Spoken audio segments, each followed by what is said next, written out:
Bueno, a pesar de que están tomando con la cámara esta presentación, a mi izquierda sería, voy a tratar de iluminar a todo el público.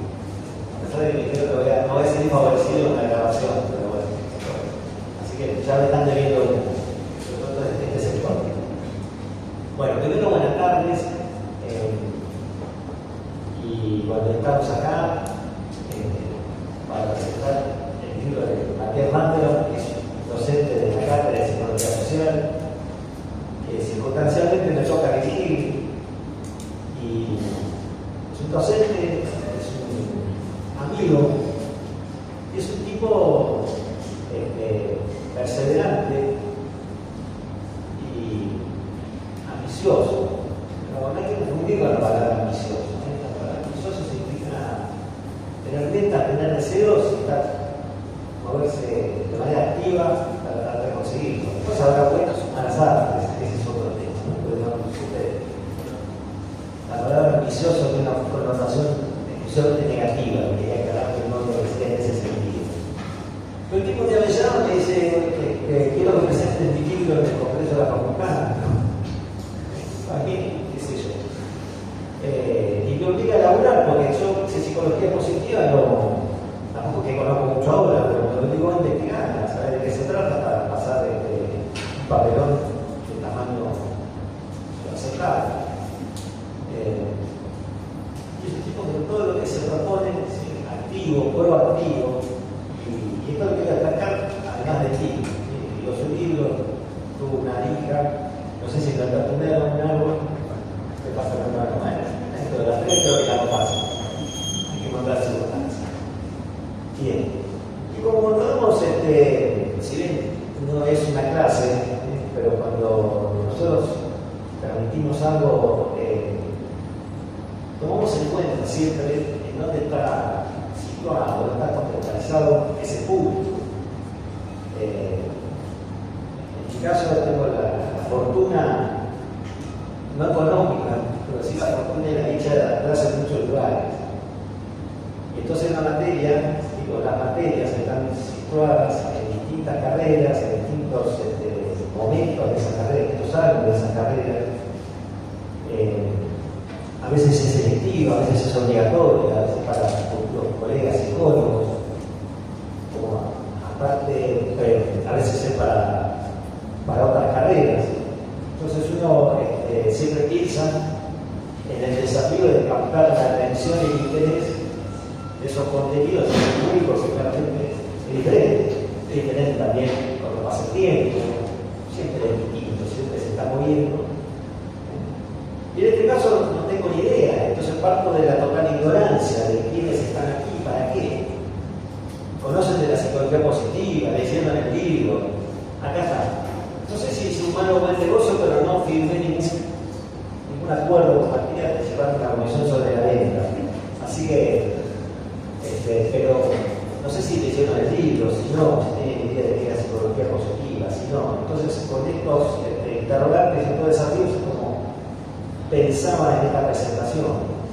Y la pensaba como una cuestión, sobre todo, que podamos disfrutar y que podamos irnos, quienes leyeron el libro, bueno, también como en una clase, quienes leyeron se pueden ir con algo más, con una vuelta de toca más, una pregunta o preguntas que les han quedado directamente hechas al autor del libro, que es un privilegio que no siempre tenemos, ¿no? Y a veces no valoramos cuando lo tenemos.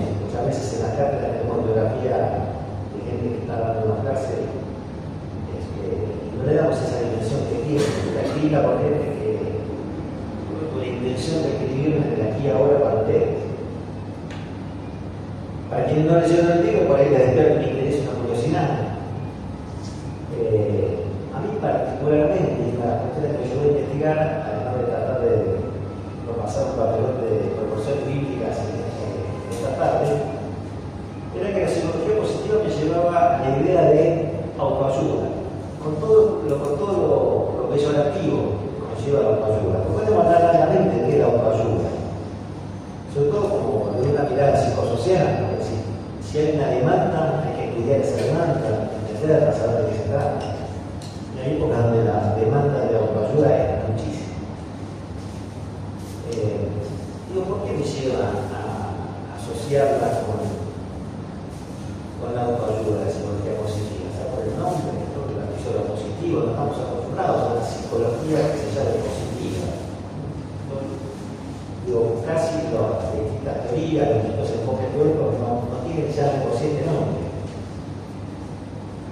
Y lo primero que entonces se encuentra es, bueno, la diferencia fundamental, ¿no?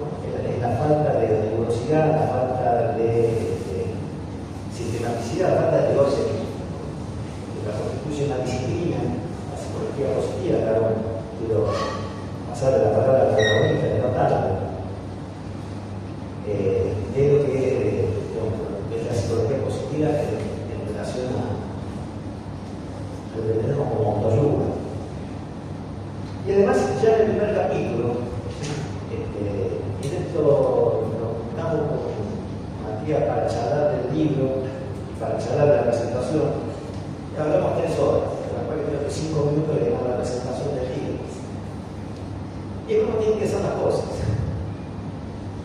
porque cuando intercambias, interactúas y conoces, por ahí es donde puede tener una idea mejor de cómo armar o cómo plantear esta presentación. Y ya en el primer capítulo digo porque mi estilo es absolutamente desordenado. Matías, mandame un esquema, toda la confianza que nos tenemos, digo, Florentino, un nuevo público, acabo de hacer, ya no te pedí permiso. Mandame un esquema de qué te interesaría que fuera mencionado, de qué no. Yo veía, ¿no? Bueno, títulos, los capítulos. Y ya en el primer capítulo, alejándonos de toda superficialidad, apareció una cuestión, una cita que para mí son palabras mayores que es Víctor Frank. Para quienes no se han oído hablar sobre el de la concentración, tipo profundo, serio, no solo por su historia de vida, sino también adversática. Y te lo cita y habla de. Y Víctor Frank habla de un camino, de una meta. Habla de cómo te puedes sostener aún en el escenario, como un campo de concentración, situación límite humana sin azar. Como el anhelo por volver a ver a un ser querido de pronto. Es el elemento que lo sostiene vivo. Que después le permite, además se llama a los sobrevivientes, no se los denomina sobrevivientes a quienes viven y han pasado por la traumática experiencia de estar en campo de concentración. Ahora hay algo que Víctor Frank y otra gente no son, en el sentido estricto, sobrevivientes. Son seres que viven, que han armado una vida, rearmado una vida a partir de experiencias muy traumáticas. Así que quiero transformar esta presentación en un diálogo, no solo de vos y yo, sino hacer participar. Ahí se está. Hacer participar a toda esta gente que vino a verte, a grata sorpresa. Y termino con esto y te quiero dar la palabra en relación a si querés hablar del primer capítulo o del hotel. Al pasado estoy pensando, o que no estoy pensando, que querés mencionar vos. Pues ya no voy a decir, no se te pasa.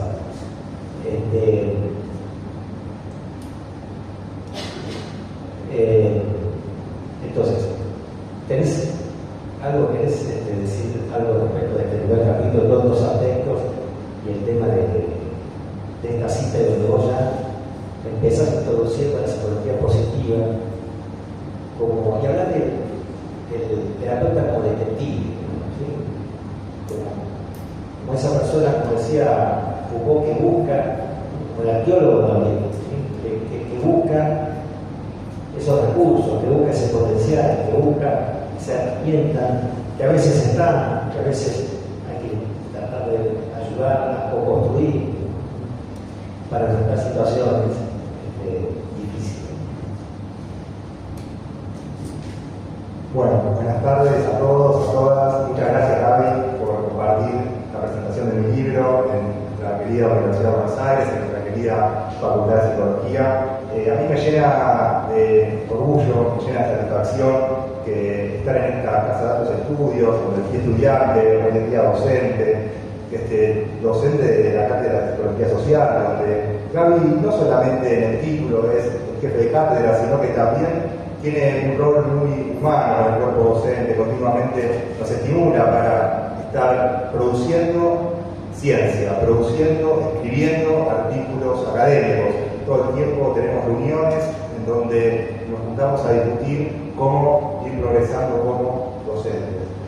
En este contexto es que tuvo una influencia enorme para que escriba el libro sobre psicología positiva. ¿Qué es la psicología positiva?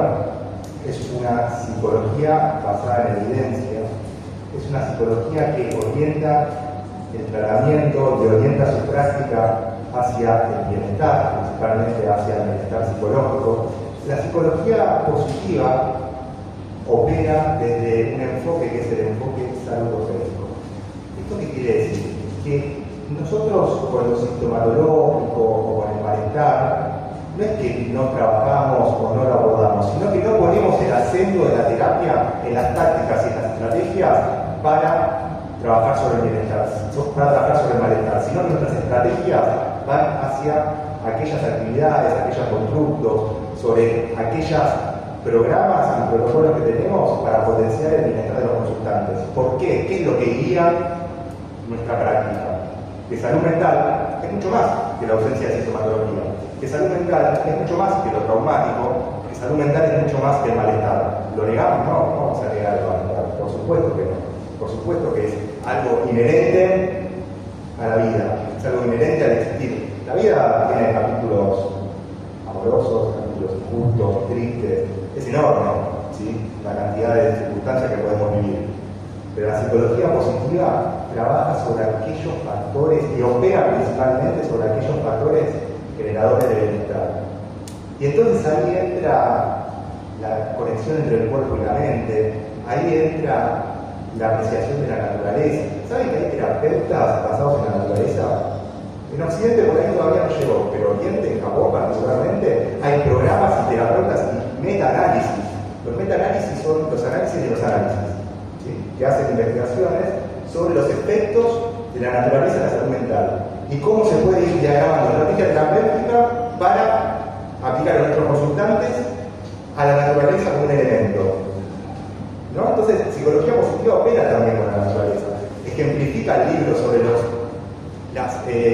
resultados de estar en contacto con la naturaleza, por ejemplo, con las relaciones cálidas, con practicar diferentes acciones como la gratitud, en cuanto y en tanto estar conectado en un momento presente sobre aquellas cuestiones positivas que sucedieron en nuestra vida. Es como estar con el radar prendido y captar lo que nos hace bien, ¿no? Porque a veces suceden sesgos atencionales donde la energía va dirigida a captar lo negativo del entorno y casualmente o paradójicamente aquellas personas que tienen mayor sesgo atencional hacia captar energía negativa del entorno, los índices de depresión y ansiedad son mayores.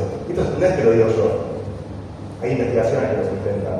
Basta con ir a cualquier portal científico, cualquier portal académico, tomemos el más básico, en Google académico, las investigaciones son, pero miles, es una rama que tiene un auge de investigación en el mundo, particularmente en Occidente, y que toma cuestiones de Oriente también. Entonces, psicología positiva es un tipo de psicología basada en evidencia, que opera en el bienestar y que se vale de prácticas incluso aún milenarias en las cuales los terapeutas podemos tomarlas para generar nuestros programas, nuestros protocolos, nuestras herramientas para potenciar el bienestar psicológico. Entonces, ¿qué es lo que sucede? Psicología positiva es nueva. Psicología positiva, en el recorrido histórico podemos ir a los antiguos filósofos, o sea, nosotros vamos a Epicuro, vamos al hedonismo, donde decían que bueno, ellos se preguntaban sobre qué es la felicidad, qué es el bienestar, ya eran grandes debates filosóficos. Algunos autores, Epicuro por ejemplo, decían que la felicidad estaba, o el bienestar estaba en los placeres de la vida. Pero claro, eso es muy momentáneo, ¿no? Cuando uno tiene un placer en la vida, es algo efímero. Y ahí después otras discusiones filosóficas encuentran que el bienestar y la felicidad propiamente dicha se encuentra en una posición eudamónica. Este es Aristóteles. Entonces, para Aristóteles, el bienestar y la felicidad tiene algo del ser eudamónico. Y encuentra en las construcciones a largo plazo, encuentra en seguir significando y llenando de sentido a la vida, a la existencia, algo de lo que significa ser feliz. ¿Por qué? Porque el placer, como pregonaba Epicuro, es efímero. Una vez que uno consume lo placentero, es feliz, sí, pero al minuto ya no es más. En cambio, cuando nosotros podemos concluir en el sentido de la vida, cuando aplicamos una perspectiva frente al mundo que habitamos, basada en significado, porque esa es otra crisis que vemos hoy en día en la química. Es una crisis sin significado. No hay sentido, el sentido de la vida no está dirigido. Hay una crisis en el significado vital. Entonces los psicólogos positivos trabajamos con el significado de la vida, trabajamos con la espiritualidad. Hay tantas investigaciones que sustentan que a mayores índices de espiritualidad, el bienestar psicológico es mayor. Y hay tantas investigaciones que correlacionan bienestar psicológico con índices psicopatológicos, y la relación es negativa. ¿Esto qué quiere decir? A medida que aumenta el bienestar psicológico, la depresión y la ansiedad, por ejemplo, tienden a disminuir. Entonces, una estrategia terapéutica nuestra es potenciar el bienestar y también, ¿qué es lo que sucede? La psicopatología, particularmente las investigaciones envueltas en bienestar, en depresión y ansiedad, tienen una pendiente negativa, es decir, tienden a bajar. Entonces, digo, ¿no? O sea, la psicología positiva viene en un andamiaje histórico, académico, de muchos años, de miles de años. Después vienen los humanistas, que retoman esta cuestión de trabajar sobre las virtudes humanas, trabajar sobre las fortalezas. Pero a diferencia de Roger, en 1954, en un libro de él de Motivación y Personalidad, un capítulo lo nombra psicología positiva. O sea, ya viene con esta corriente, ¿no? Pero hay algo que nos diferencia a los psicólogos positivos de los humanistas, es que los psicólogos positivos trabajamos con la evidencia, trabajamos con las investigaciones. No decimos que nosotros creemos el yo creo, no. El sustento nuestro son investigaciones que tienen un resultado en el cual nos lleva a aplicar ese constructo o esa práctica o ese ejercicio. ¿Se entiende? No es un yo creo que o tal autor dice que, o la típica, ¿no? De lo que hacemos clínica, se ve en la clínica. No es ni se ve en la clínica, no es ni tal autor cree que, es que lo que nosotros consideramos tienen investigaciones que lo sustentan. Y ahí empezamos a trazar las estrategias terapéuticas. Entonces, psicología positiva es una psicología basada en evidencia, que tiene un andamiaje cultural, histórico, intelectual, desde los antiguos griegos, las antiguas filosofías, pasado por los humanistas, integra nociones de psicología cognitiva, de psicología contextual. ¿Y qué es lo que sucede? Cuando hay una psicología que es noble, que es un movimiento instituyente, es recibido por el mando de la crítica. Hay críticas a la psicología positiva. Yo cuando empecé a hacer psicopositiva, que era recién egresado de nuestra casa de altos estudios, egresado de la Universidad de Buenos Aires, pero recibía la cantidad de, no sé si burlas, pero de agravios, como, mirá, el psicólogo del todo bien, el psicólogo de la positividad tóxica, de la hiperpositividad, porque, claro, el sentido común piensa que hacer psicología positiva es la positividad tóxica y estar sonriendo por la vida. Y nosotros, igual cuando uno escucha esas cuestiones de psicopositiva, dice, bueno, bienvenida a la representación social, ¿no? La psicopositiva entró en cierta medida en el lenguaje del sentido común. Entonces, nosotros nos empezamos a preguntar, ¿qué es psicopositiva? Psicología positiva es una psicología basada en evidencia, orientada al bienestar, que no es un positivismo o hiperpositivismo muy presente hoy en día en la comunidad, más sobre las redes, ¿no? O sea, ¿qué es lo que consigue más me gusta, lo que consigue más likes? ¿No? Se muestra cierto deber ser que no condice con la realidad, ¿no? Cuerpos hegemónicos, perfectos, sonrisas eternas. Eso no es la vida. La vida tiene capítulos tristes, justos, injustos, ¿no? Eso no es la vida. Por supuesto que no es la hiperpositividad. La psicología positiva en ningún momento establece que el vivir tiene que ser perfecto, ideal, maravilloso y todo como si fuese una cuestión mágica y líquida. Para nada, ni un constructo. La última investigación que realicé sobre los constructos que se relacionan con psicología positiva me dan 132. Ningún constructo de los 132, por lo menos que yo pude explorar, está relacionado con la psicología positiva, establece que hay que vivir la vida como esto de todo felicidad y todo bien. Ni uno, el único que se le acerca, es el de optimismo. Del optimismo en cuanto y en tanto factor atribucional, es decir, cómo atribuimos a los fenómenos que nos suceden en la vida, si suceden por una causa interna o externa, y si lo globalizamos o lo internalizamos. Si mañana me va mal en un examen, una postura optimista va a decir, bueno, justo me tomaron lo que no sabía, después me va a ir mejor. Ese es el único constructo que se le puede llegar a acercar a algo de esto de la positividad tóxica y la hiperpositividad y qué sé yo, que es una crítica muy recurrente.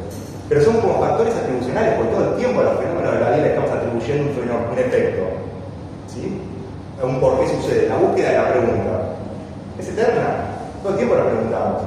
De hecho, viene después el autor que viene luego de esta presentación, Glaucowski, no sé si estoy nombrando el apellido, habla sobre la teoría del cierre cognitivo. Las personas necesitamos un cierre cognitivo para explicar el mundo, para explicar la existencia. ¿Sí?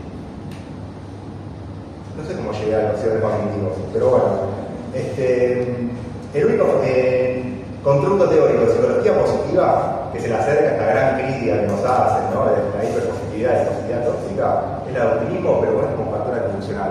Después, en ningún momento, ni menos en este libro, van a encontrar esto de la hiperpositividad, de imaginar por la vida, tocar alegría y como que eso fuera la vida, para nada.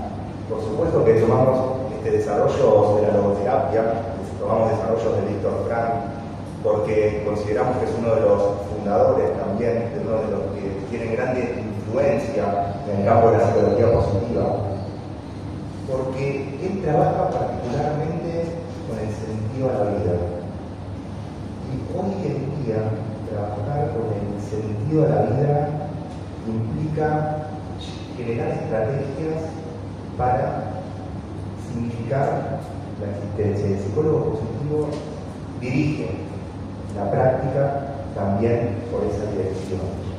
Entonces, Viktor Frankl, sobreviviente del Holocausto, uno cuando se imagina un ambiente adverso, el ambiente más adverso que a uno se pueda llegar a imaginar, yo imagino Auschwitz, otro no me imaginaría.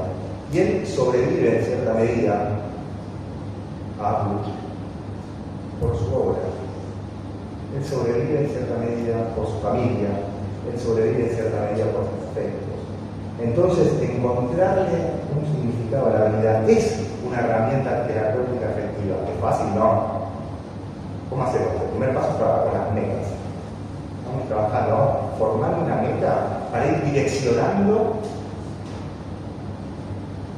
a ese consultante en cuanto y en tanto búsqueda de bienestar. Trabajamos con las metas, trabajamos con los valores, fundamental, tener en cuenta los valores como dirección de la existencia de nuestros consultantes. Entonces, en este primer capítulo vamos recorriendo los diferentes constructos teóricos de la psicología positiva. Trabajamos con las virtudes. ¿Cómo no vamos a tener en cuenta lo que hacemos salud mental, las virtudes humanas? ¿Cómo no vamos a tener en cuenta? Por supuesto que trabajar desde el paradigma médico de salud, es ausencia de enfermedad, es necesario. O sea, también nosotros no entramos en estas cuestiones de teoría cognitiva versus psicoanálisis o humanista, para nada. O sea, consideramos que pueden ser intervenciones adecuadas para un sujeto estético determinado.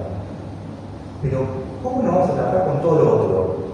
¿Cómo no vamos a tener en cuenta la espiritualidad, las virtudes, el perdón? El perdón es programas que establecemos donde podemos direccionar cuando alguien o nuestros consultantes se sienten que fueron atacados o hay un agresor, para ese poder perdonar. Pero ¿saben qué es lo paradigmático? Que perdonar hace bien. Está demostrado científicamente que aquellas personas que perdonan a sus agresores sienten mayor alivio, mayor bienestar. Entonces digo, es un campo de lo que todo nos interpela acá. ¿Y nosotros qué hacemos? Estudiamos la mente humana. Vamos a la facultad de psicología. Ustedes saben qué quiere decir psicología. El estudio de la mente. Latín. Psiquis, mente, logos, estudio, academia. Entonces, dentro del estudio de la mente humana, por supuesto que tenemos que estudiar el malestar. Por supuesto que tenemos que estudiar los traumas, los traumáticos, los sintomatológicos. Pero también todo lo otro. ¿Cómo vamos a dejar de estudiar aquellos fenómenos que correlacionan positivamente con el bienestar? Y ahí es donde entra la intervención de la psicología positiva. Ahí es donde está este primer capítulo que trabaja con todos esos constructos que yo estoy desarrollando, que trabaja con las fortalezas, que trabaja con las virtudes, que trabaja con el perdón, que trabaja con la espiritualidad, que trabaja con la resiliencia. La resiliencia. El poder. Víctor Frank, ¿qué resiliencia habrá realizado para qué altos niveles de resiliencia habrá tenido para poder sobrevivir al campo de concentración? Entonces digo, o sea, son varios los constructos. Todos se encuentran investigados. Por ejemplo, el de virtudes y fortalezas es un estudio transcultural, o sea, que fue enorme. Los autores, que fue Seligman, evaluaron culturas de Oriente, de Occidente, de antaño, o sea, hicieron recorridos bibliográficos, es un estudio enorme. Y a partir de ese trabajo encontraron 6 virtudes comunes a todas las culturas y a todos los tiempos, integrados por 24 fortalezas. Esas 24 fortalezas ellos hicieron algo fenomenal. Lo cuantificaron. ¿Qué quiere decir que lo cuantificaron? Desarrollaron un cuestionario para medirlas. Ese cuestionario guía de virtudes y fortalezas. Nosotros, los psicólogos positivos, aplicamos el cuestionario guía de virtudes y fortalezas y la población se encuentra validada y trabajamos sobre las fortalezas más características de esas personas y las potenciamos. ¿Por qué? Porque nosotros creemos que si potenciamos en aquellos que sobresalimos, los índices de bienestar son mayores. ¿Sí? ¿Entienden? Sí. Vamos bien. Vamos entendiendo que es la psicopositiva. ¿Sí? Trabajamos con los sintomatológicos, sí, pero no ponemos el acento de la terapia. ¿Bien? Nuestro acento va dirigido a potenciar el bienestar del consultante. Entonces, como muy bien me dice Gaby, hay algo que leí en tu libro que es el psicólogo positivo es un detective. Sí. ¿De qué? De aquello que al consultante le causa bienestar. Entonces empezamos a investigar las diferentes relaciones. ¿Por qué? Porque las conexiones, o sea, son tan sistémicas, hay tanto, o sea, algo que a uno le puede llegar a causar bienestar, tiene un efecto en todo el sistema causal. ¿Bien? Entonces, el psicólogo positivo es un detective, sí, de lo que le genera bienestar al consultante. Entonces empezamos a investigar sobre las relaciones interpersonales, sobre cuando se despierta, quién saluda. A veces por ahí el que le genera bienestar, no sé, es el diario de la esquina, pero bueno, por ahí la primera persona que habla a la mañana y le dice hola, ¿cómo estás? O a veces la persona que se cruza en un bar, no sabemos, a veces es un amigo de antaño. Yo voy a llegar al protocolo de intervención clínica que desarrollé, porque al final del libro hay un protocolo de intervención clínica de 15 sesiones, con ejemplos aplicados a la práctica clínica. Psicología positiva es mi área de especialización, es lo que hoy en día aplico en la clínica, lo integro con otros modelos, porque la psicología positiva viene a ser puente. La psicología positiva viene a ser puente con las otras áreas temáticas, las ramas de la psicología. No entra en conflictos que no llevan a nada. Si le hace bien a nuestro consultante, si genera mayor bienestar, si la sintomatología depresiva baja, si la sintomatología ansiosa es menor, si sufre efecto clínico evidente, lo tomamos, no nos agotamos en discursos que no llevan a nada. Lo tomamos, lo que queremos es el bienestar de nuestros consultantes. ¿Sí?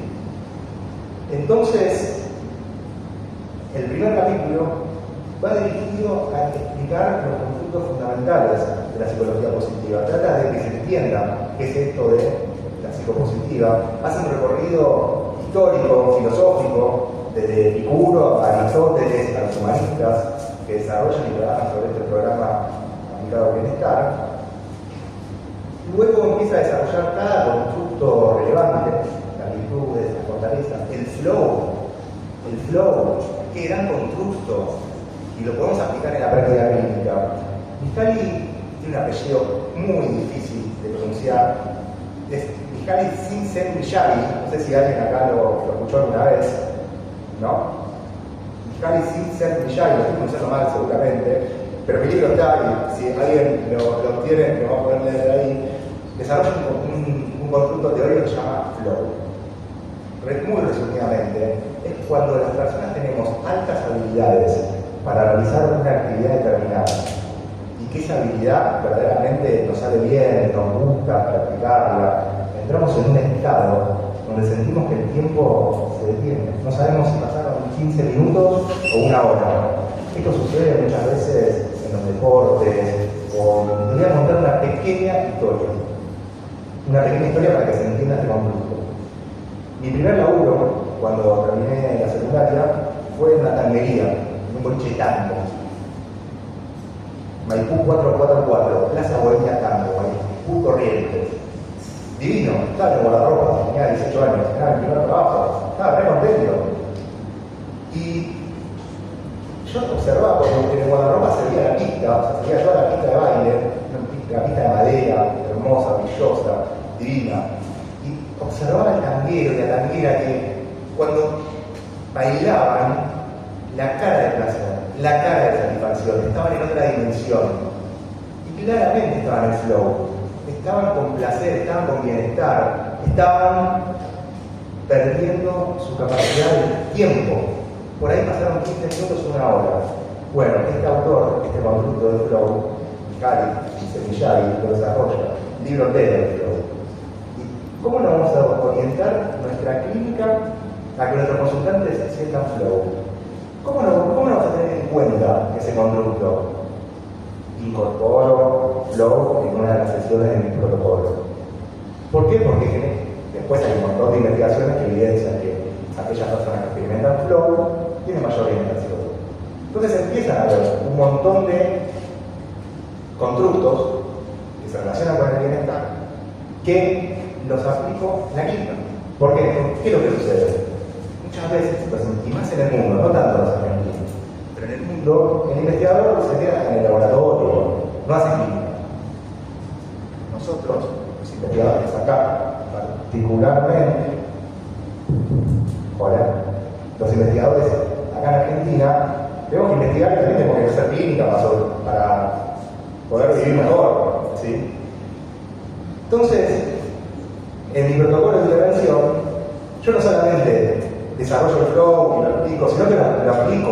Una de las sesiones es explorar sobre ser un detective de las experiencias de flow. Entonces, por ahí llegamos a un deporte que hacíamos cuando eran jóvenes y de grandes lo dejaron de hacer, o la lectura de un determinado libro, digo, o sea, diferentes acciones que eran generadoras de flor que cuando crecemos no las hacemos más. Entonces investigamos y tratamos de volver a empoderar. No digo que se pongan a bailar tango, pero sí en buscar qué experiencias les hacían estar en este estado, ¿no? A veces es la práctica de un deporte, hablar con una persona determinada. Digo, y hay otra también que es, por ejemplo, la gratitud, ¿no?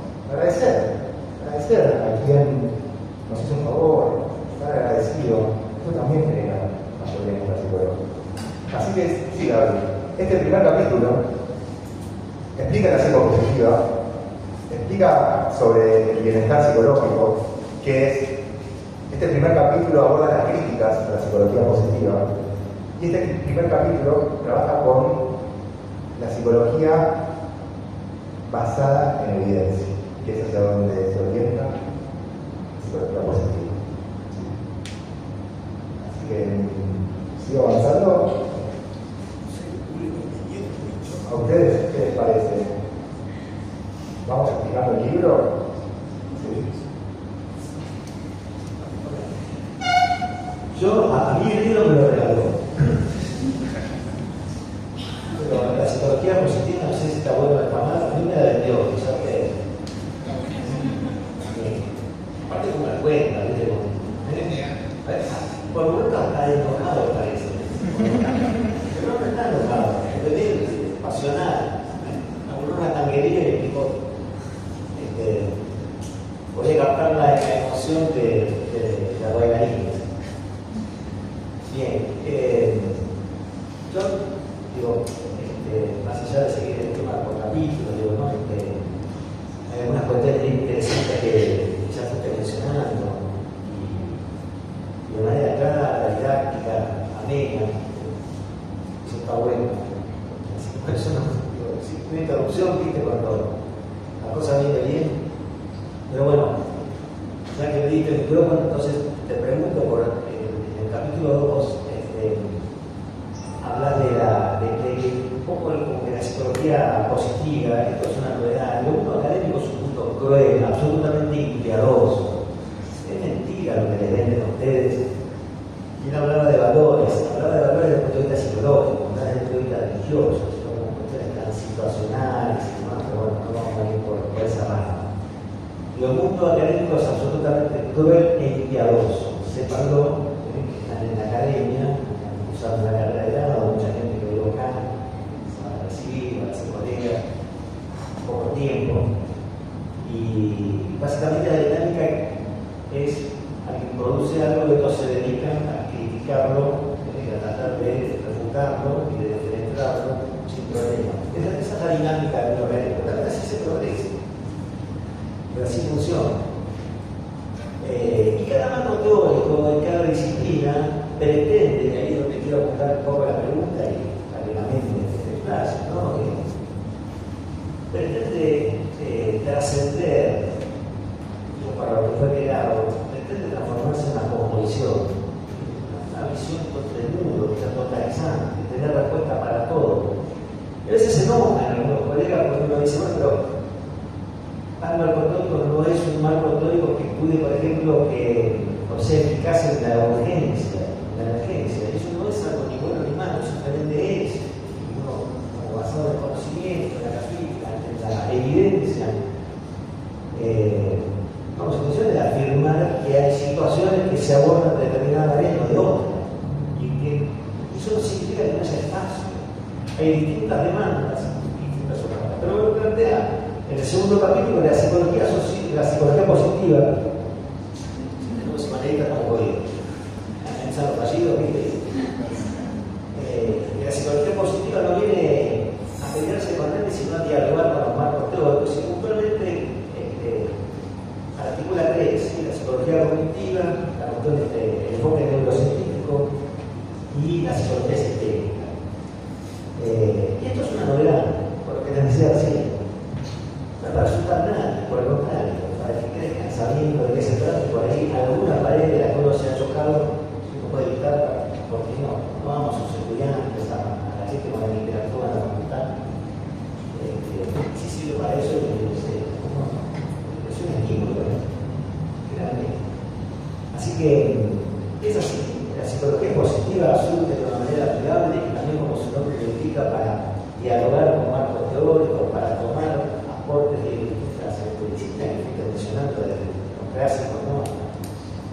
Fuiste de un amplio abanico de mí particularmente que tenemos un marco teórico en la cátedra, pero que particularmente me la paso poniendo mucho énfasis en esto. Nosotros no nos peleamos con el psicoanálisis, por dar un ejemplo concreto. Exalumnos míos que cuentan testimonio, necesito archivo de esto, no sé otras cosas, pero esto sí. El problema en todo caso lo tenemos con algunos psicoanalistas como trabajan, que eso es una nota que dejo para después. Pero no los marcos teóricos tienen aportes, algunos más aportes, menos, algunos valoran más algunos aportes que otros. Siempre el mérito es el de menos. O sea, de iniciar un camino, que si después se refutada, bueno, para refutarla hubo alguien que dijo y que se le ocurrió algo, y que lo planteó y lo sistematizó, y que después en todo caso es fácil de ser refutado.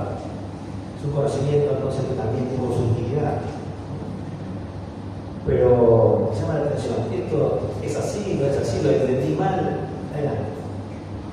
Entendiste perfecto, pues la psicología positiva viene a ser puente de los modelos. Uno, con esto de lo que sucede a veces por las críticas que reciben aquellos colegas que hacen de otras ramas y demás, que también sean fenómenos identitarios, ¿no? Sean grandes fenómenos identitarios, los que entendemos también de psicología de grupos, sabemos que los conflictos exogrupales son inherentes, también sucede de esa manera. Sucede también que la psicología positiva ocupa una posición minoritaria, con las posiciones y los grupos minoritarios también en los conflictos. Y en ese sentido, psicología positiva se muestra como una forma posible de integrar los modelos en cuanto y en tanto sigan el horizonte de intervención dirigido hacia el bienestar. ¿Bien? Entonces, si hay desarrollos teóricos, si hay estrategias terapéuticas que logran que los consultantes pongan el mayor bienestar, que dispongan de una reducción sintomatológica, es bienvenido. Lo vamos a aplicar a los psicólogos positivos. Esto una vez un colega, un gran amigo psicoanalista me dice, no, porque la psicología positiva obtura el síntoma. Bueno, entonces, ¿qué es esto de obtura el síntoma? Tenemos que estar en 4 paredes trabajando sobre el síntoma, ¿no? Entonces la persona no puede tener estrategias terapéuticas para aumentar su bienestar, ¿no? Porque se tiene que trabajar el síntoma, digo, pero esto no es lógico, o sea, a mí me hace ruido incluso aún desde el sentido común. Ni hablar de lo académico, que hay investigaciones que sustentan nuestras intervenciones, pero del sentido común. Me hace un ruido tremendo, postura del síntoma, ¿no? Porque tiene el conocimiento del sentido común, que psicología positiva te hace feliz. No es eso. Ya sabemos. Yo, con una de las grandes cuestiones que me voy con un conocimiento, digo, cuando desarrollo psicología positiva, es que se entienda esto, ¿no? Que no es la positividad tóxica, es mucho más. No se trabaja en contra de los síntomas, sino que se incluye en la estrategia terapéutica. La psicología positiva hace puentes entre las diferentes áreas del programa de la psicología, se va a una psicología integrativa, que no es integral. La psicología positiva es integrativa. Es decir, en el curso de la acción integra la estrategia, no es integral, es integrativa, lo hacen en ese momento. Lo maravilloso cuando uno hace química, acá en caso de jugar a la pelota, cuando uno hace una gambeta, no la piensas, te sale, la gambeta te sale, ¿sí? O cuando vas a un deporte, son esos movimientos que te salen. Bueno, la intervención eficaz en la clínica es esa que no la pensás, que de repente se te iluminó y hiciste, ¿sí? Es eso que en ese movimiento, cuando digo que es integrativa, es que lo hacen en el momento, no es que ya viene con una estrategia inflexible, porque nada es nada más flexible de que tener un consultante y estar en el face to face y hacer la intervención en ese preciso momento. Las personas son todas diferentes, los malestares son todos diferentes, los bienestares también. ¿Se entiende? Entonces, psicología positiva es integrativa de los diferentes modelos teóricos. Por ejemplo, desde la psicología sistémica tomamos grandes desarrollos en cuanto y en tanto a la circularidad de los fenómenos. Nosotros consideramos que los fenómenos tienen causa y efecto y hay una gran malla de microrelaciones donde sucede una teatro de operaciones y evaluamos los diferentes elementos de nuestros consultantes, las formas que se comunican, cuál es la comunicación, el ordenamiento jerárquico, la estructura. O sea, cuando tiene un problema, muchas veces los consultantes asisten al espacio terapéutico, ¿verdad?